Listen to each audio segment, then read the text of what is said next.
Hello students, so today we are going to discuss types of adsorption. ठीक है बेटा, इससे फर्स्ट पार्ट हम सरफेस केमिस्ट्री का पढ़ चुके हैं, ये सेकंड पार्ट है। ठीक है, टाइप्स ऑफ एडसॉर्प्शन।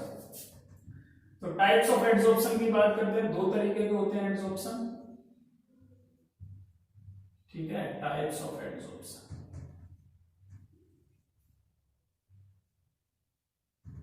ठीक है, टाइप्स ऑफ एडसॉर्प्शन दो तरीके के हैं बेटा, और ये बेस्ड है ऑन दी बेसिस ऑफ, ऐसे देखो, on the basis of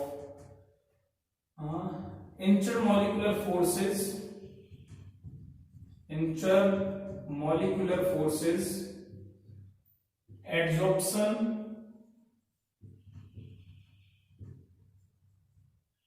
are of two types,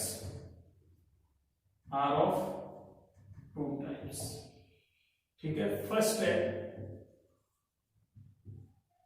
फिजियोजॉर्प्शन, इसको फिजिकल एडसॉर्प्शन भी बोलते हैं, फिजिकल एडसॉर्प्शन। ठीक है, और सेकंड है केमिजॉर्प्शन, इसको केमिकल एडसॉर्प्शन भी बोलते हैं।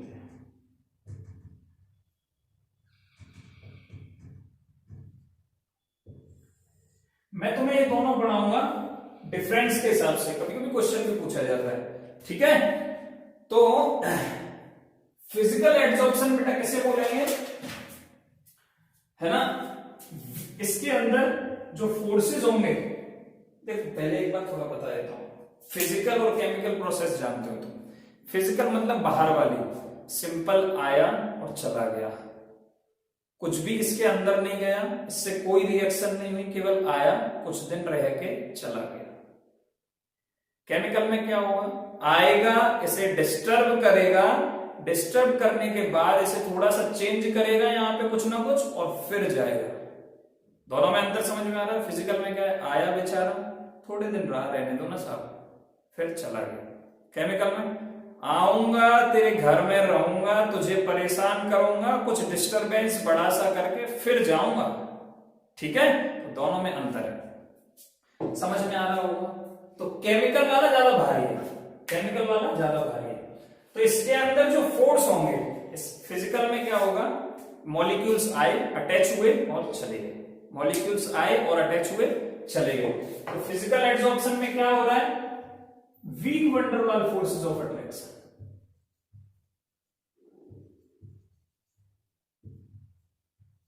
Forces of attraction.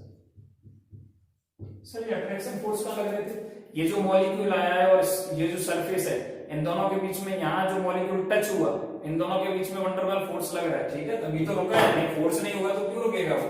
ठीक है, जिसको हम रेजिडुअल फोर्स के नाम से हमने पढ़ा था। यहां पे वीक वंडरवाल फोर्स नहीं होंगे। ठीक है, यहां क्या होगा, स्ट्रॉन्ग केमिकल फोर्सेस होंगे, strong chemical forces of attraction. अब वो हाइड्रोजन बॉन्डिंग हो सकती है या और भी हो सकते हैं, strong chemical forces of attraction. ठीक है, काफी सारे कारण हो सकते हैं। हाइड्रोजन बॉन्डिंग तो वैसे वंडरवाल फोर्स है, और केमिस्ट्री में केमिकल फोर्स मतलब आया, रिएक्शन करेगा, वो किस तरीके की रिएक्शन है, तो केमिकल फोर्स काफी सारे हो सकते हैं। ठीक है, सेकेंड पॉइंट है हीट ऑफ एडसॉर्प्शन, क्योंकि एडसॉर्प्शन ज्यादा हैवी नहीं है इसके अंदर। ठीक है बेटा, तो सिंपल, बहुत सिंपल तरीके से पढ़ा रहा हूं मैं, तो बहुत सादा तरीके से नहीं, तो लोग बड़ा कॉम्प्लिकेट बना देते हैं इसे। इसके अंदर भी सेकंड पॉइंट यही होगा, हीट ऑफ एडसॉर्प्शन। अब सोचो ज्यादा अच्छा एडसॉर्प्शन कौन सा है, ये वाला है ना, ये तो हल्के में होता है, तो जो हीट ऑफ एडसॉर्प्शन है वो कम होगी, तो लिख लो लो हीट ऑफ एडसॉर्प्शन। कितनी होती है वो लिख लेना ब्रैकेट में, 20 से 40 किलो जूल पर। यहां पे हाई हीट ऑफ एडसॉर्प्शन, क्योंकि बहुत अच्छे वाला एडसॉर्प्शन होता है बेटा, हाई हीट ऑफ एडसॉर्प्शन कितनी होती है, 80 से 240 किलो जूल पर मोल। ठीक है। थर्ड पॉइंट लिखो, सरफेस कंपाउंड फॉर्मेशन।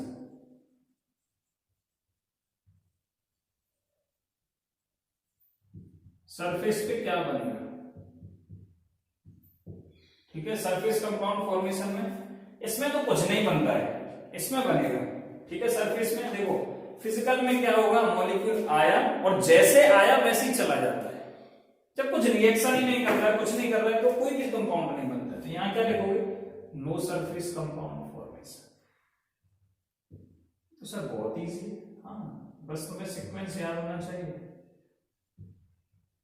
ठीक है, इसमें भी सरफेस कंपाउंड फॉर्मेशन में लिखो, definite surface compound are formed. Definite surface compound are form. अब ये डिपेंड करेगा कि रिएक्टेंट मतलब एडसॉर्बेंट और एडसॉर्बेट क्या है। Definite surface compounds are formed. ये पॉइंट तो एनसीईआरटी में भी नहीं है, इतने में तो मैं भी करवाने वाला हूं। ठीक है, इसके बाद ये रिवर्सिबल होता है, ये रिवर्सिबल होगा। रिवर्सिबल कैसे, जैसे आया वैसे जा भी सकता है। ठीक है, इसमें आओ, आया, अब इसने रिएक्शन कर ली तो जैसे आया वैसे नहीं जाएगा, कुछ ना कुछ छेड़छाड़ करके जाएगा इसके साथ, है ना, बदल देगा इसे। तो रिवर्सिबल इन नेचर, रिवर्सिबिलिटी में क्या आ गया, it is reversible in nature और and it is irreversible in nature.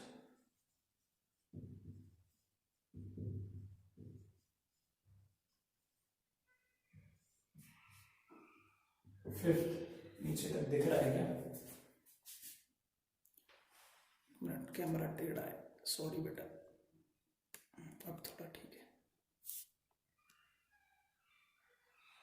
Reversible एक पॉइंट और लिख सकते हैं, है ना।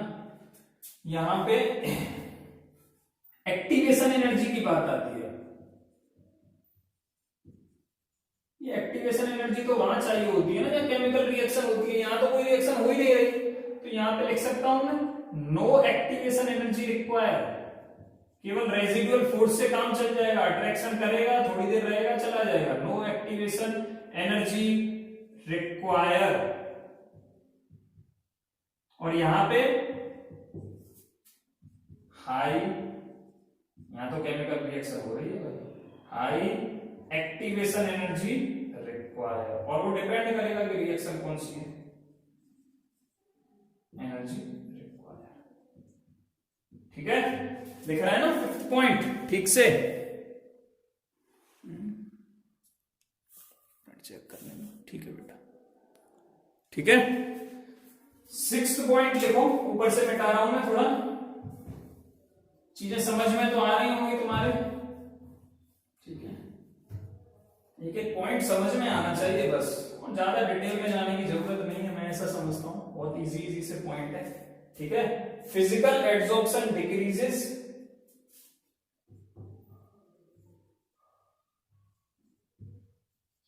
एड्सॉर्प्शन डिक्रीजेस,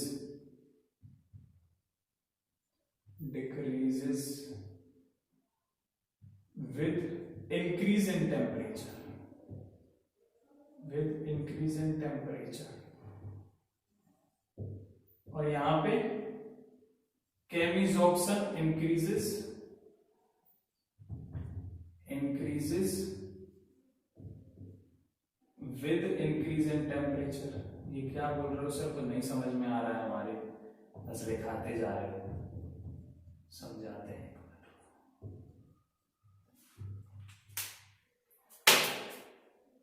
फिजिकल एड्सॉर्प्शन, ये मेरे पास सरफेस है, बोर हो गए सर हम इसे देखते देखते। ठीक है, चलो एक छोटी सी चाबी पड़ी है, ये मेरे पास सरफेस है, मॉलिक्यूल आया, इसके ऊपर ऐसे, सॉरी ऐसे गिरेगा नहीं, आके बैठ गया। ठीक है, ये तो बहुत भारी है, चाबी बहुत भारी है, मॉलिक्यूल उतना हैवी नहीं होगा। टेम्परेचर बढ़ाना स्टार्ट किया मैंने, क्या होगा, क्या होगा, अगर ये गैसियस मॉलिक्यूल है क्या होगा, अपने आप धीमे धीमे धीमे धीमे में उड़ के चला जाएगा, छू, है ना।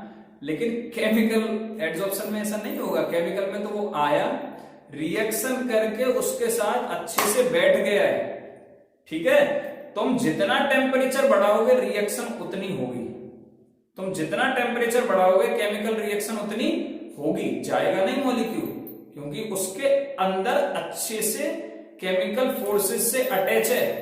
जितना केमिकल केमिसॉर्प्शन में क्या केमिकल रिएक्शन होती है, तो जितना टेम्परेचर बढ़ाओगे रिएक्शन बढ़ती जाएगी, ठीक है। ऐसे समझो जैसे पानी में नमक मिला रहे हो, ठीक है, नमक टेम्परेचर बढ़ाते जाओ, ठीक है, टेम्परेचर बढ़ाते जाओगे बढ़ाते जाओगे बढ़ाते जाओगे, क्या होगा, और मिलता चला जाएगा, है ना, फटाफट फटाफट मिलता चला जाएगा नमक। लेकिन फिजिकल में क्या होगा, ये बैठा, टेम्परेचर बढ़ना स्टार्ट हुआ, टेम्परेचर बढ़ने के साथ साथ क्या होगा, ये बेचारा भाग जाएगा, ठीक है। चलो समझ में आ रहा है ना तुम्हारे। तो physical adsorption decreases with increase in temperature and it increases with increase in temperature. Next point, it is very important, that is specificity, ठीक है।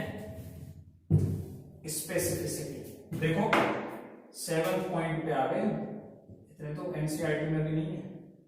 स्पेसिफिसिटी, स्पेसिफिसिटी का मतलब होता है फिक्स कर दूं कि भाई ये डस्टर है, इस पे आके चौकी बैठेगा, ठीक है। और ऐसा कब होगा, देखो मुझे कोई केमिकल रिएक्शन करानी है, कोई कंपाउंड फॉर्म करना है किसी के सरफेस पे, जैसे कोरोजन है, ठीक है, ये लोहा है, मान लो ये लोहा है, लोहा तो नहीं है लेकिन लोहा है मान लो। अब इसके लिए कंपलसरी है कि या तो यहाँ पे एसिड के मॉलिक्यूल अटैक करें इसके सरफेस पे, या फिर इस पे ऑक्सीजन के मॉलिक्यूल्स अटैक करें, या फिर वाटर के मॉलिक्यूल अटैक करें, तभी ये रिएक्शन होगी, ठीक है। तो ये केमिसॉर्प्शन हो गया। Corrosion is a type of chemisorption, क्योंकि वहां पे आके वो केमिकल रिएक्शन कर रहा है, ठीक है। तो स्पेसिफिक हो गया कि भाई सरफेस लोहा ही चाहिए और एड्सॉर्बेट होने वाला मॉलिक्यूल मॉइस्चर ही होना चाहिए या एसिड होना चाहिए, फिक्स है ना। तो स्पेसिफिक हो गया। लेकिन मैं फिजिकल एड्सॉर्प्शन की बात कर रहा हूं, ये डस्टर है, इस पे आके मार्कर भी आके बैठ गया, इस पे मैंने, इसके ऊपर मैंने चाबी भी रख दी, ठीक है, कोई भी आ सकता है। तो फिजिकल एड्सॉर्प्शन स्पेसिफिक नहीं होता है कि भाई मैं तेरे लिए ही बनाऊं, ऐसा कुछ नहीं है, सब चलता है अपने को, ठीक है, तू नहीं तो कोई और आएगा, है ना। हमारी जिंदगी में हर रोज एक नया सवेरा आएगा, है ना। तो ये क्या बोलता है, हमारी जिंदगी में हर रोज एक नया सवेरा आएगा। नो स्पेसिफिसिटी, नो स्पेसिफिसिटी, ठीक है। और अच्छे से लिखना है तो तुम ऐसे लिख सकते हो, almost all gases adsorb, almost all gases adsorbed by the same amount,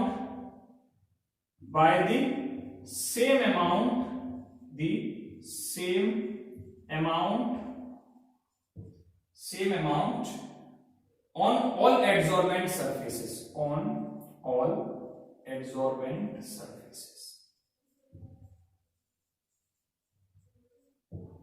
ठीक है बेटा, कोई दिक्कत।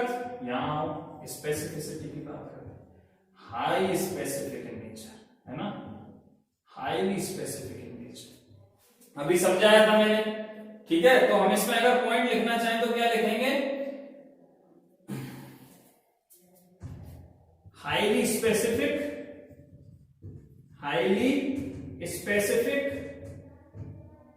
Only a particular reactant, a particular adsorbent या adsorbate will adsorb on a particular adsorbent, ठीक है, कोई दिक्कत नहीं होनी चाहिए, अभी अच्छे से समझाया। इसके बाद लास्ट एक छोटा सा पॉइंट और लिख लो,